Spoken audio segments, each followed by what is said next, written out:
बेहतरीन drama serial बेरंग के इस एपिसोड में आप देखेंगे कि अब आयमा पूरे तरीके से जलवागर होने की कोशिश कर रही है और समझ रही है कि उसके हुक्म के सारे पाबंद होंगे और उसके हुक्म और मर्जी के मुताबिक ही सब कुछ होने वाला है।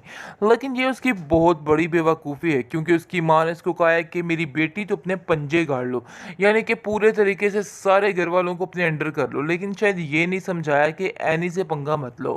खैर, आप देखेंगे कि जैसे ही वो एनी पर पाबंदियां आयद करना शुरू हो जाती है और कहती है कि देखो अनी अनी आयदा से मेरी मर्जी के बगैर तुम कुछ भी नहीं कर सकोगी, और ये जो टहलना टूलना है बिल्कुल बंद कर दो और अपने आप को एक तरीके के साथ चलाओ।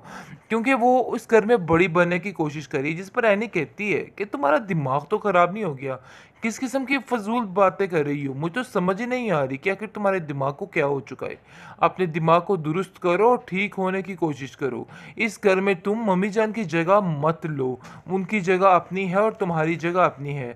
आप लोग सर पे चढ़ते जा रहे हैं। जितना मैंने आप लोगों को ठीक करने की कोशिश की, लेकिन आप सब हाथों से निकलते जा रहे हैं। और देखो, ये चीज़ ज़्यादा देर बर्दाश्त नहीं होगी। इन चीज़ों को ख़त्म होना ही पड़ेगा।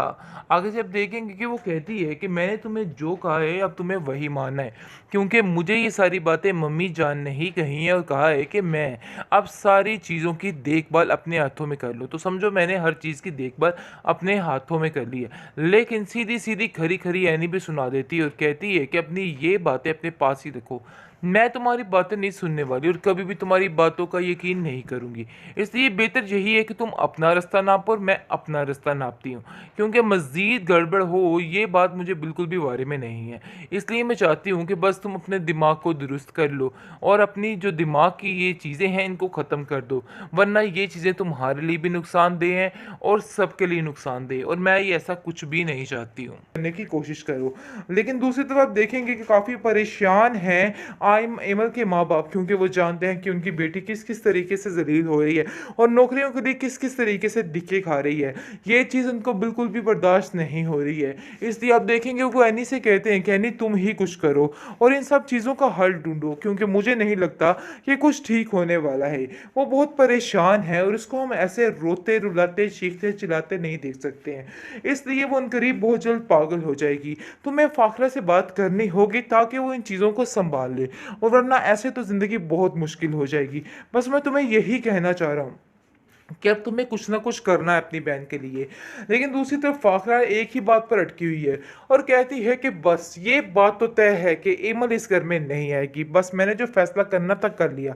इसलिए एमल की इस घर में एंट्री बिल्कुल ममनू कर दी है और ये बात ज़हन-नशीन कर लो। लेकिन जी इनकरीब आप देखेंगे जैसे-जैसे आयमा का सारा बेस खुलता जाएगा तो एमल खुद ही इस घर में अपनी जगह बना लेगी। दोबारा से वही सिस्टम हो जाएगा। लेकिन फ़िलहाल आयमा पूरे तरीके से लूटने की कोशिश कर रही है। लेकिन दूसरी तरफ एमल भी बेचारी धिक्के खा रही है और तरह-तरह की नौकरियाँ तलाश करने की कोशिश कर रही ताकि उसका गुज़र-बसर हो सके। लेकिन अब वो चाहती नहीं, वो चाहती है कि इन सिस्टम को ख़त्म कर दिया जाए। लेकिन आप देखेंगे कि ऐसा नहीं होने वाला है। इस आयमा की ही हार होने वाली है, क्योंकि उन लोगों ने जितनी चालाकी और होशियारी के साथ इस रिश्ते को किया है, ये कभी भी पूरा नहीं हो सकता है। इसको यहाँ पर ख़त्म होना ही होना है, क्योंकि बहुत जल्द अफ़ान और एनी इसका सारा असली चेहरा लेकर शहरयार के सामने ले आएँगे और उसको बताएँगे कि देखो, एमल में और एनी में कितना फ़र्क है, एमल में और आयमा में कितना फ़र्क है। और इस चीज़ का जब उसको फ़र्क पता चलेगा तो वो खुद ब खुद ही इस चीज़ से पीछे हो जाएगा। वैसे एक बात है कि इस लड़की ने भी बहुत सी गलतियाँ की है। अब जिसका कुफ़ारा इस लड़की को अदा करना पड़ रहा है। ड्रामा सीरियल बेरंग के इस एपिसोड में आप देखेंगे कि अब जाकर इस ड्रामे में ट्विस्ट आना शुरू हो चुका है, क्योंकि जिस तरीके से आयमा सारी कुछ अपनी यानी कि निकाल रही है, जो उसकी माँ उसको पटियां पढ़ा रही है कि इस तरीके से ये सारे पैसे निकलवाने की कोशिश करो, तो आगे से आयमा भी उसकी नक्शे कदम पर चल रही। लेकिन ये चीज़ बिल्कुल भी बर्दाश्त नहीं हो रही है शहरयार को। शहरयार कहता है कि आखिर आयमा तुम क्या कर रही हो, मुझे तो कुछ समझ नहीं आ रही, इतनी शॉपिंग आखिर कैसे को कर सकता है, तुम क्यों इतनी शुदाई हो इस गोल्ड की और इन चीज़ों की, मुझे तो समझ नहीं आ रही। अभी कुछ ही देर पहले तुम्हें इतना कुछ लेके दिया, लेकिन फिर भी तुम्हारी नज़रें नहीं बढ़ रही। जिस पर आप देखेंगे कि आयमा शदीद गुस्से में आ जाती है और कहती है कि मुझे इमल मत समझिएगा, इसलिए जो मैं हूँ मुझको वैसे ही रहने दें, और बेहतर यही है कि आप मेरी इन चीज़ों पर ध्यान ना दें, बल्कि अपने भाई की तरफ ध्यान दें कि वो किस किस तरीके से एमल को लेकर, एनी को लेकर उसको शॉपिंग करवाने की कोशिश कर रहा है। आपको हर चीज़ में यही नज़र आ रहा है। खैर, अगर आप देखेंगे कि वो बुरे तरीके से शॉपिंग करने की कोशिश कर रही है, उसका पैसा असल में उसका मकसद ही ये है और वो चाहती ये है कि सिर्फ़ और सिर्फ़ पैसा अपनी मुट्ठी में कर ले और सब कुछ ठीक हो जाए। क्योंकि उसकी माँ ने उसको सिर्फ़ और सिर्फ़ एक ही बात इन सारी एपिसोड में बताई है कि बस तुमने पैसा हासिल करना है और पैसे को अपनी मुट्ठी में करना है और उसके अलावा उसकी माँ ने उसको कुछ भी बताने की ज़हमत नहीं की है। लेकिन आप देखेंगे जी फ़ाखरा जो है वो कहती है क्योंकि वो एक चालाक, होशियार और मक्कार औरत है, जिसको देखकर आप देखेंगे कहती है कि आखिर आयमा तुम्हें इतनी शॉपिंग की क्या ज़रूरत पड़ गई थी? मुझे तो कुछ समझ ही नहीं आ रहा कि आखिर इतनी शॉपिंग करके तुम किधर जाना चाह रही हो? क्या करना चाह रही हो? देखो वैसे एक बात बताऊँ इमल ने कभी इन सब चीज़ों के लिए तंग नहीं किया था, लेकिन तुम बहुत ज़्यादा तंग करने की कोशिश कर रही हो और बहुत ज़्यादा शहरयार का पैसा खा रही हो, बल्कि ये शहरयार का नहीं ये पूरे घर का है। इसलिए ज़रा सोच समझ कर अपना हाथ जो है थोड़ा हल्का रखो, क्योंकि अगर तुम ऐसे करोगी तो मसला तुम्हारे लिए ही बनेगा। बेहतर यही है कि अपने आप को ठीक करने की कोशिश करो। लेकिन दूसरी तरफ आप देखेंगे कि काफ़ी परेशान हैं एमल के माँ-बाप, क्योंकि वो जानते हैं कि उनकी बेटी किस-किस तरीके से ज़लील हो रही है और नौकरियों के लिए किस-किस तरीके से धक्के खा रही है। ये चीज़ उनको बिल्कुल भी बर्दाश्त नहीं हो रही है। इसलिए आप देखेंगे वो एनी से कहते हैं कि एनी तुम ही कुछ करो और इन सब चीज़ों का हल ढूँढो, क्योंकि मुझे नहीं लगता कि कुछ ठीक होने वाला है।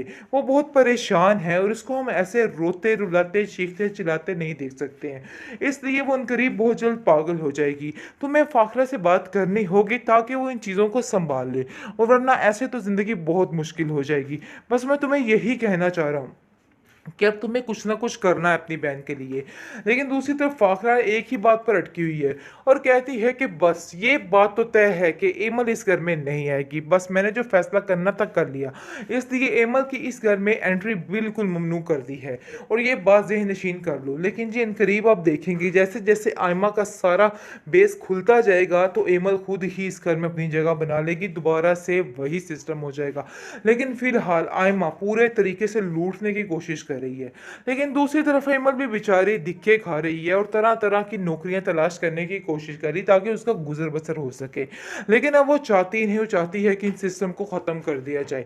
लेकिन अब देखेंगे कि ऐसा नहीं होने वाला है, इस आयमा की ही हार होने वाली है, क्योंकि उन लोगों ने जितनी चालाकी और होशियारी के साथ इस रिश्ते को किया है, ये कभी भी पूरा नहीं हो सकता है। इसको यहाँ पर ख़त्म होना ही होना है, क्योंकि बहुत जल्द अफ़ान और एनी इसका सारा असली चेहरा लेकर शहरयार के सामने ले आएंगे और उसको बताएंगे कि देखो एमल में और एनी में कितना फ़र्क है, एमल में और आयमा में कितना फ़र्क है। और इस चीज़ का जब उसको फ़र्क पता चलेगा तो वो खुद ब खुद ही इस चीज़ से पीछे हो जाएगा।